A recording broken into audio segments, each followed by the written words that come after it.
नमस्कार, आप देख रहे हैं न्यूज 24। मैं हूं आप सभी के साथ विपनेश माथुर। शुरुआत संसद में हंगामे की खबर के साथ करते हैं। संसद जारी हंगामे को लेकर अब सरकार ने विपक्ष को संसद के बाहर घेरने का प्लान कर लिया है।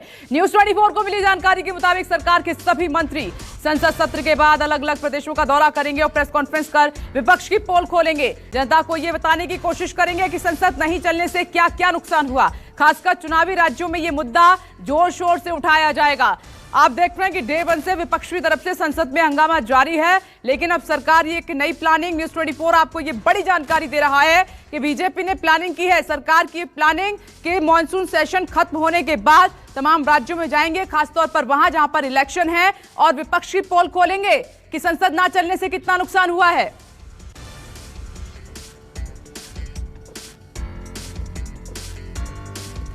तो मॉनसून सत्र के बाद सरकार की नई रणनीति सामने निकल कर आई है। विपक्ष के हंगामे को लेकर बड़ा प्लान बनाएगी बीजेपी। और कुमार गौरव दिल्ली से इस वक्त हमारे साथ मौजूद हैं। कुमार गौरव, बड़ी खबर, ये लग रहा था कि सरकार जिस तरीके से चुप है, कोई ना कोई बड़ी प्लानिंग जरूर चल रही है।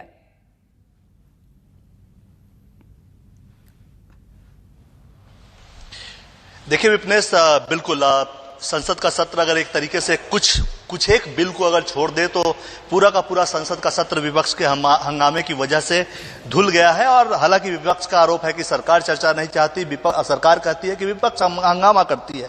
कुल मिलाकर अब इस मुद्दे पर राजनीतिक लड़ाई लड़ने के मूड में बीजेपी है।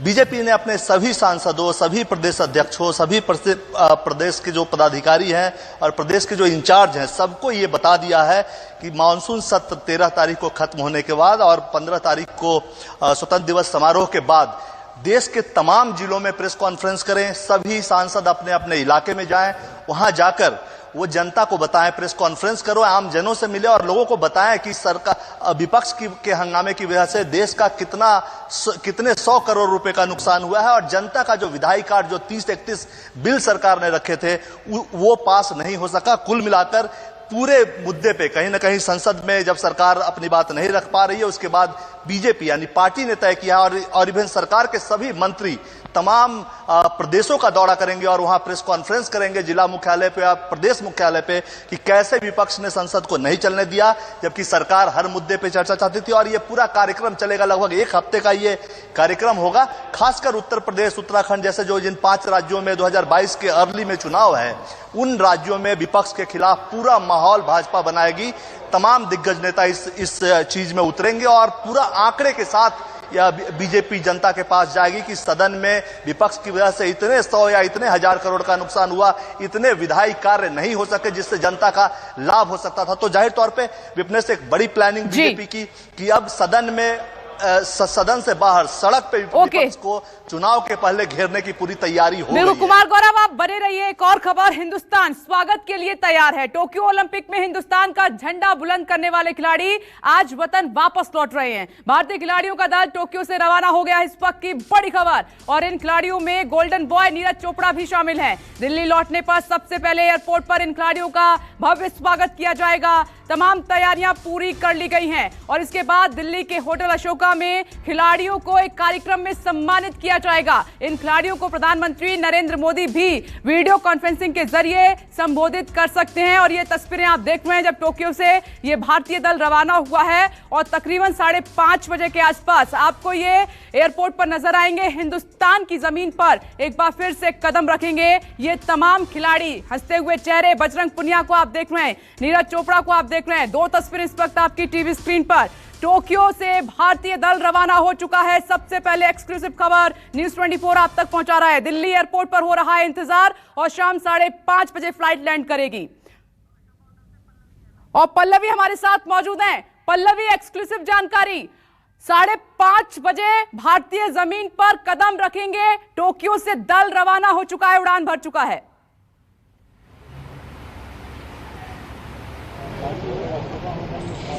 जाहिर तौर पर देखिए, जो अभी तक एक तरीके का जो रोमांच है, जो खुशी है, वो बिल्कुल कम नहीं हुई। और जिस तरीके से अब वो खबर आ रही है कि 5:30 बजे उनकी लैंडिंग है, तो एक तरीके से और ज्यादा जो है जोश भर गया है। इस वक्त मैं अशोका होटल पे हूँ विपनेश, और यहाँ पर जो तैयारियां हैं वो लगभग पूरी कर ली गई हैं। मीडिया की एंट्री जो है वो लगभग 4 बजे के करीब कहा गया है, और यहाँ जो फेलिसिटेशन का जो प्रोग्राम शुरू होगा वो लगभग 6:30 से 7 बजे के आसपास में शुरुआत होगी, जिसमें स्पोर्ट्स मिनिस्टर जो है अनुराग ठाकुर वो मौजूद होंगे और तमाम जो खिलाड़ी हैं उनको फेलिसिटेट करेंगे। फिलहाल आपको मैं बताऊं तो यहाँ पर खिलाड़ियों के लिए इस तरीके की व्यवस्था है कि स्पेशल क्यूजीन्स भी, मतलब स्पेशल खाना भी तैयार किया गया है, जो हमारे सूत्र कह रहे हैं।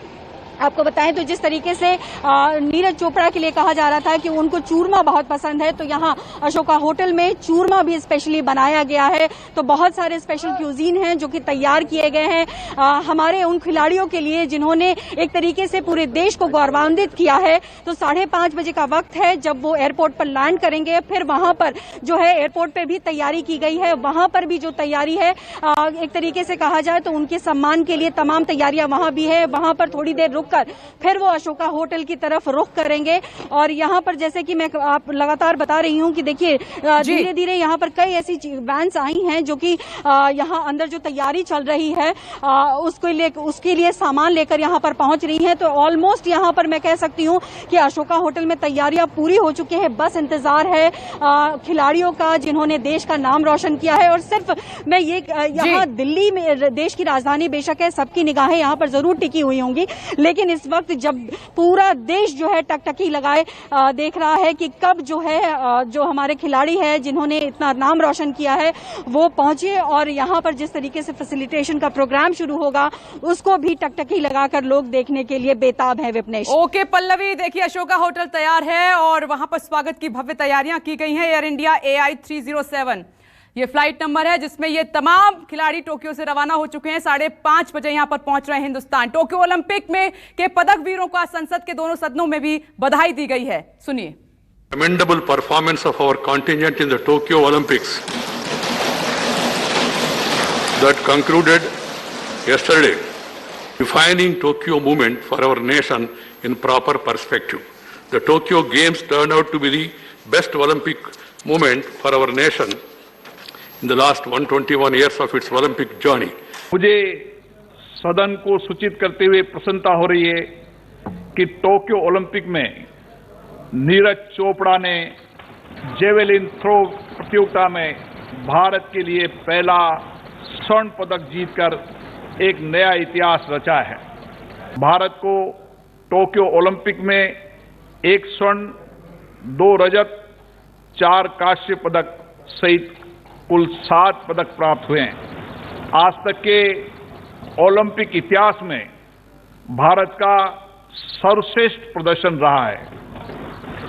इस अभूतपूर्व सफलता के लिए मैं सदन की ओर से भारतीय दल के सभी खिलाड़ियों को बहुत बहुत बधाई देता हूं। भारतीय दल ने टोक्यो ओलंपिक में जिस अदम्य साहस, अद्भुत लगन, उत्साह और अतुलनीय संकल्प शक्ति का परिचय दिया, वह हमारे लिए गर्व का विषय है। और इस स्वागत पर हमारी नजर है, लेकिन आगे बढ़ते हैं। एक और बड़ी खबर, पाकिस्तान की बहुत बड़ी साजिश से पर्दाफाश हुआ है और भारत ने साजिश को नाकाम किया है। अमृतसर में भारत पाकिस्तान बॉर्डर से ग्रेनेड IED बरामद हुआ। जानकारी के मुताबिक ड्रोन के जरिए पाकिस्तान से विस्फोटक भेजे गए थे। 5 हैंड ग्रेनेड, 100 कारतूस, टिफिन बम बरामद हुआ है साथ में। और पंजाब के DGP दिनकर गुप्ता ने बताया है कि हमें अमृतसर के पास से एक गांव से 7 से 8 अगस्त की रात को सूचना मिली कि सरहद पार से ड्रोन आते देखा गया और कुछ गिरने की आवाज आई। हमें संदिग्ध वस्तु मिलने की भी सूचना मिली थी, जिसमें 7 थैलियों में IED, हैंड ग्रेनेड और बंदूक की गोलियां मिली हैं।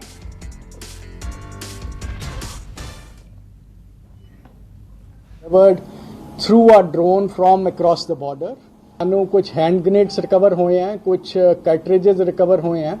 And the most important recovery is of what we call a tiffin box bomb. Tiffin box bomb. A tiffin box what we will call a improvised explosive device. It was opened, there was one tiffin box, as I mentioned, there were 5 hand grenades and there were 100 rounds of 9mm pistol. और विशाल English हमारे साथ जुड़ गए हैं, लगातार इस खबर पर नजर बनाए हुए। विशाल, और क्या इनपुट मिल रहे हैं, क्योंकि ये बहुत बड़ी साजिश हो सकती थी?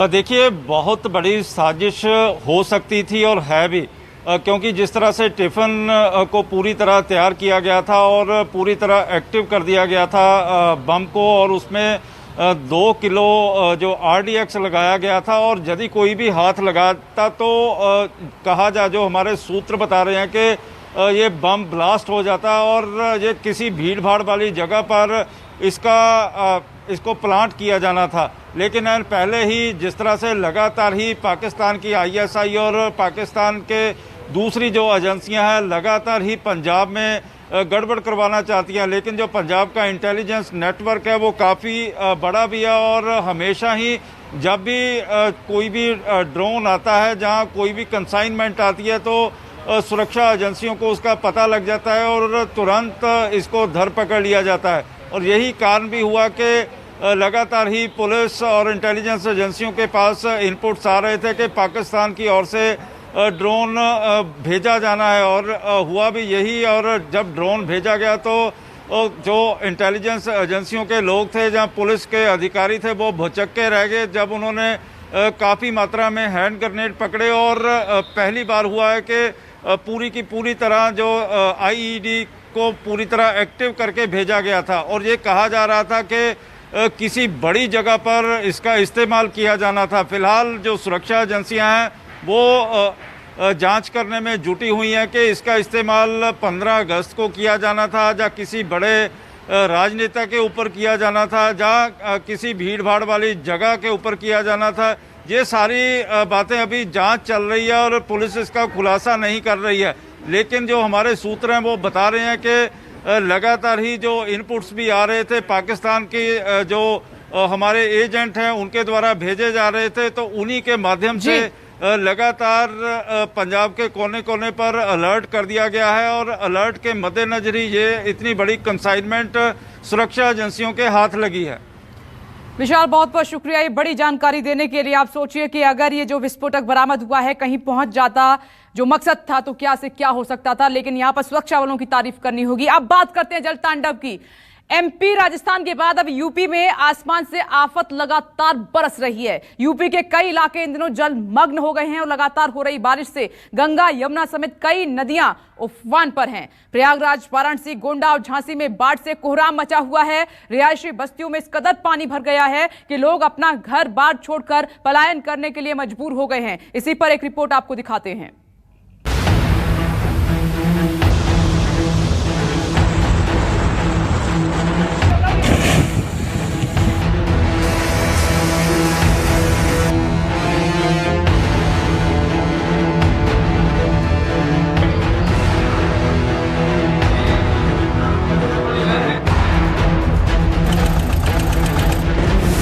यूपी में गंगा यमुना बरपा रही है कहर, आसमानी आफत इन शहर शहर।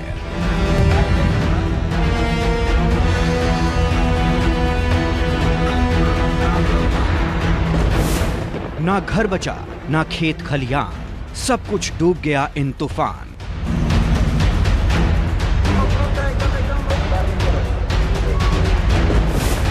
ट्रैक्टर पर आशियाना, खेत बना ठिकाना। गांव गांव कटाव जारी, बाढ़ का पानी जिंदगी पर भारी।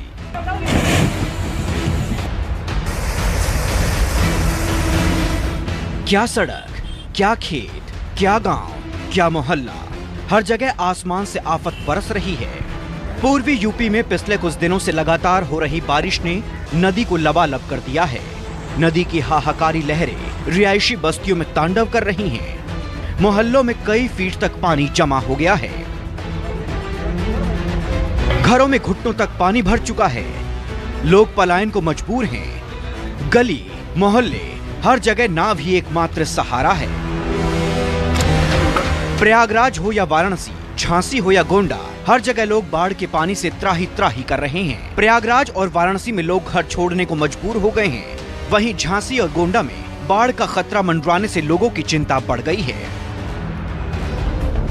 आपको सबसे पहले प्रयागराज की तस्वीर दिखाते हैं। यहाँ गंगा और यमुना ने इस कदर कहर बरपाया कि जनजीवन पूरी तरह से अस्त व्यस्त हो गया।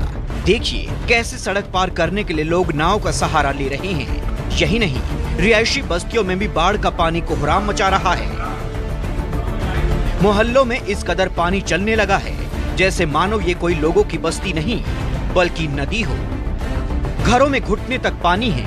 सबसे ज्यादा चिंता की बात यह है कि मोहल्लों में कई दिनों से पानी भरे होने की वजह से अब बदबू भी आने लगी है, जो लोगों के स्वास्थ्य के लिए बड़ा खतरा है। आलम यह है कि लोगों को अपने अपने घरों से सामान बाढ़ की वजह से बहुत परेशानी झेलनी पड़ रही है, इसलिए बच्चे प्रवासी जो हैं वो अपने घर पे जा रहे हैं और कुछ बच्चे अलग शिफ्ट हो रहे हैं। पानी काफ़ी तेजी से बढ़ रहा है और यहाँ पर बच्चों को बहुत सी परेशानियों और मुश्किलों का सामना झेलना पड़ रहा है। कई गांवों का संपर्क टूट चुका है। लोगों की परेशानी को देखते हुए प्रशासन ने नाव की व्यवस्था की है। सब मिलाकर 300 परिवार आ चुके हैं, तो जहां हम लोगों ने किचन और की व्यवस्था कर रखी है। हमने 41 नाव लगा रखी पूरे ज़िले में। 26 नाव हमारी सदर क्षेत्र में जो शहर में लगी है और वो पेट्रोलिंग भी कर रही है और लोगों को जिस सामान या किस चीज़ की कोई ज़रूरत पड़ती है तो उस चीज़ को भी पूरा करती है। तो हमारी पूरी नज़र है और हमारे मजिस्ट्रेट्स लगे हैं। पूरा अच्छे तरीके से हम लोग मुस्तैद हैं कि कोई भी स्थिति रहती है तो लोगों को किसी तरह की कोई तकलीफ ना होने पावे। गंगा किनारे बसे वाराणसी का भी कमोवेश प्रयागराज जैसा ही हाल है। गंगा का जलस्तर लगातार बढ़ रहा है। वाराणसी के तमाम घाट पहले ही डूब चुके हैं। अब रिहायशी बस्तियों में गंगा का पानी आफत मचा रहा है। देखिए किस कदर मोहल्ले में बाढ़ का पानी कहर बरपा रहा है। घरों में बाढ़ के पानी ने लोगों को कैद कर दिया है। मजबूरी में कई लोग जरूरी सामानों के साथ पलायन करने को मजबूर हैं। प्रशासन की रेस्क्यू टीम नाव के सहारे लोगों को सुरक्षित ठिकानों पर पहुंचा रही है। पानी का लेवल जो है लगभग खतरे के निशान के आसपास पहुंचने वाली है और ये मारुति नगर का एरिया है जो आप देख रहे हैं। यहाँ भी जल का स्तर जो है धीरे धीरे बढ़ रहा है। इससे निपटने के लिए एनडीआरएफ जो है पूरी तरह से तैनात है। जैसा आप देख रहे हैं पूरी तैयारी हालत में हम लोग हैं और जिला प्रशासन की टीम भी पूरी तरह से मुस्तैद है। तो जिस तरह से स्थिति बनती है हम लोग उससे पूरी तरह से निपटने के लिए तैयार हैं। अब जरा गोंडा की इस तस्वीर को देखिए।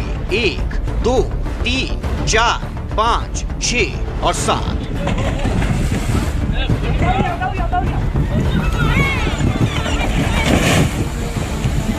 महज 7 सेकंड के अंदर स्कूल की ये पुरानी बिल्डिंग नदी में विलीन हो गई। घाघरा नदी की हाहाकारी लहरों ने किनारों को इस कदर काटा कि देखते ही देखते पुरानी बिल्डिंग ने जल समाधि ले ली।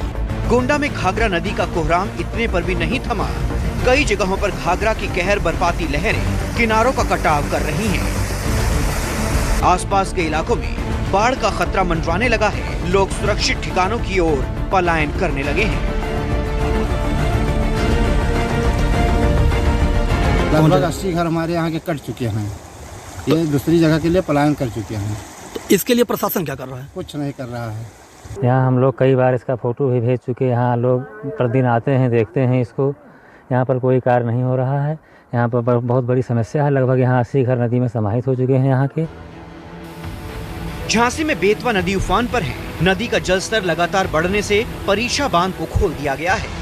नदी का पानी रिहायशी बस्तियों में घुस चुका है। लोगों का घरों से निकलना दूभर हो गया है। बाढ़ के पानी से किसानों की सैकड़ों एकड़ में लगी फसल बर्बाद हो चुकी है। प्रशासन अलर्ट पर है। लोगों से नदी किनारे न जाने की अपील की जा रही है।